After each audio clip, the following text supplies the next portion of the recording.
Salut à toi, c'est Vittorio Parieur Pro. Nous y voici enfin dans ces huitièmes de finale retour de la Champions League 2018-2019. Bien évidemment, le match qui nous intéresse ce soir, ça va être le Paris Saint-Germain qui affronte Manchester United. Alors on se souvient des deux dernières campagnes européennes du Paris Saint-Germain lors de la saison 2016-2017 et de la saison 2017-2018 où il y avait eu cette remontada face à Barcelone et la saison dernière, cette défaite à Madrid 3-1 et cette défaite également à domicile 2-1. On se souvient donc que le PSG, c'est une équipe qui, en Europe, n'a pas encore suffisamment prouvé et n'a pas atteint les quarts de finale depuis 2 ans. Alors maintenant, il y a eu cette victoire 2-0 à l'aller à Manchester qui a vraiment marqué les esprits où les Mancuniens se sont montrés assez impuissants face aux Parisiens qui ont montré quelque chose de vraiment solide avec la défense à 3, enfin défense à 3 ou à 5, ça dépend comment on le voit, défense à 5 disons avec deux milieux et après une animation offensive qui était plutôt intéressante. Et dans ce cadre en fait on se rend compte que Manchester United est aussi également préoccupé par sa lutte dans le top 4 alors que Paris est véritablement assuré de finir champion de France. Dans ce cadre, est-ce qu'on peut imaginer véritablement les Mancuniens renverser le Paris Saint-Germain? En ce qui concerne la dynamique du Paris Saint-Germain, on se rend compte que le milieu de terrain qui est une pièce maîtresse dans le football moderne va pouvoir être dominé par le club français. Tout simplement parce que du côté de Manchester United, ça a été dit beaucoup dans les journaux et également dans d'autres articles de sport, il y a énormément de blessés côté United. On annonce Alexis Sanchez en attaque, mais surtout au milieu de terrain, c'est l'hécatombe. Il y a Herrera qui est absent, on a également l'absence de Mata, de Matic et aussi de Paul Pogba qui a été expulsé au match aller. Donc dans cet entrejeu où on a Marquinhos qui a fait un match exceptionnel au match aller, on va avoir ce duo Marquinhos-Verratti, éventuellement Draxler qui vont beaucoup travailler au milieu de terrain et qui vont sécuriser cet espace. Donc ça veut dire que Manchester United qui est habitué à jouer en première ligue avec des transitions rapides et avec beaucoup d'intensité va avoir beaucoup de difficultés à mettre cette intensité au milieu de terrain en l'absence de tous ces milieux de terrain absents. Et le PSG va pouvoir contrôler et jouer un peu à l'italienne, à l'espagnol en contrôlant cet espace qui est primordial. Ce qu'on ressent aussi dans cette rencontre et depuis le début de la saison, c'est une sorte de patte Tourelle. Je vais l'appeler comme ça dans la vidéo. C'est le fait que Thomas Tuchel a apporté un certain équilibre émotionnel au Paris Saint-Germain. C'est quelque chose qu'on voit beaucoup dans les talk-shows télé, qu'on voit beaucoup sur l'équipe, qu'on voit beaucoup sur RMC et c'est une thèse qui est beaucoup développée par Daniel Riolo par exemple dans l'Afterfoot.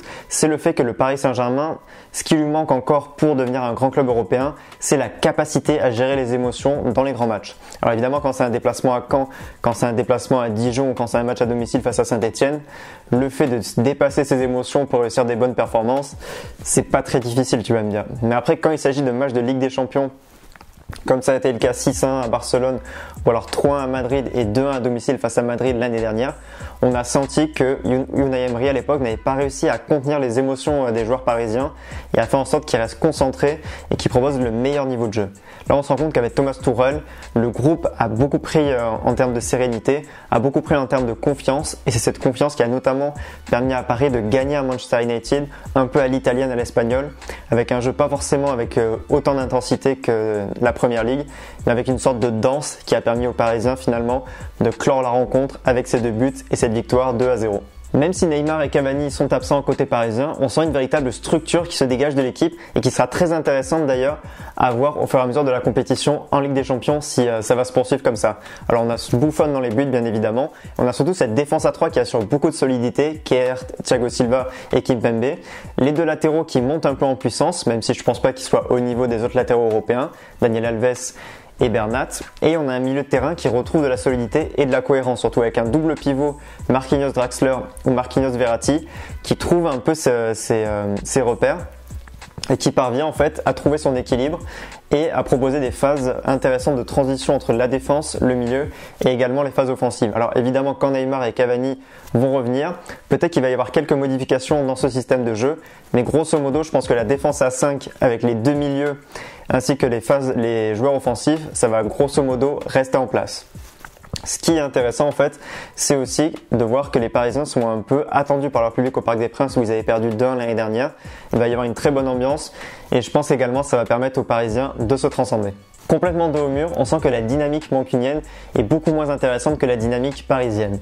Alors évidemment, il y a ce nombre de blessés colossal dont j'ai parlé en début de vidéo, mais il y a également en fait ces matchs de première ligue qui demandent énormément d'intensité et qui ont vu en fait Manchester United gagner par des scores très étriqués de 3 buts à 2 face à Southampton. Après, il y a eu cette victoire 4-1 à Crystal Palace. Mais ce dont on se rend compte, c'est que la Premier League demande une dépense d'énergie colossale. Et face à cette dépense d'énergie en championnat pour réussir à finir dans les 4 premières places, on se demande si Manchester United, en plus avec les blessés, va parvenir à proposer un match intéressant face à Paris et à poser des problèmes à cette équipe parisienne. Ce dont on se rend compte aussi, c'est que Manchester United est vraiment focalisé sur le top 4 de Premier League. Ils sont à la lutte avec Chelsea et Arsenal avec des cotes à peu près similaires pour finir dans le top 4. Et ce dont on se rend compte, c'est que si Manchester United ne finit pas dans le top 4 et n'accède pas à la Ligue des Champions l'année prochaine, ça va être vraiment de grandes pertes financières et de grandes pertes aussi sportives pour pouvoir attirer d'autres joueurs pour combler un peu l'effectif et regarnir l'effectif pour la saison prochaine. Donc il y a un peu cette ambivalence où on veut quand même continuer en Ligue des Champions, mais on veut quand même assurer le top 4 en Première Ligue. Et malheureusement pour Manchester United, je pense qu'il va y avoir ça va pencher au niveau de la balance pour faire en sorte de finir dans le top 4 de Première Ligue. Comme d'habitude, si tu veux en savoir plus dans le prono public, c'est dans la description que ça se passe. Tu vas avoir un lien qui va te rediriger directement sur mon site. Ça va être très clair avec l'article qui va récapituler un peu ce que j'ai dit et avec des informations supplémentaires. Tu vas avoir le pronostic en bas de page et bien évidemment, tu peux en profiter pour voir un peu ce qu'il y a sur mon site, ce que je propose comme autre article. Il y a des paris court terme, des paris long terme et des formations qui sont gratuites. Donc n'hésite pas à naviguer dessus. Comme d'habitude, moi je te souhaite le meilleur dans les paris sportifs et toujours de gros gains et je te dis à bientôt. Ciao.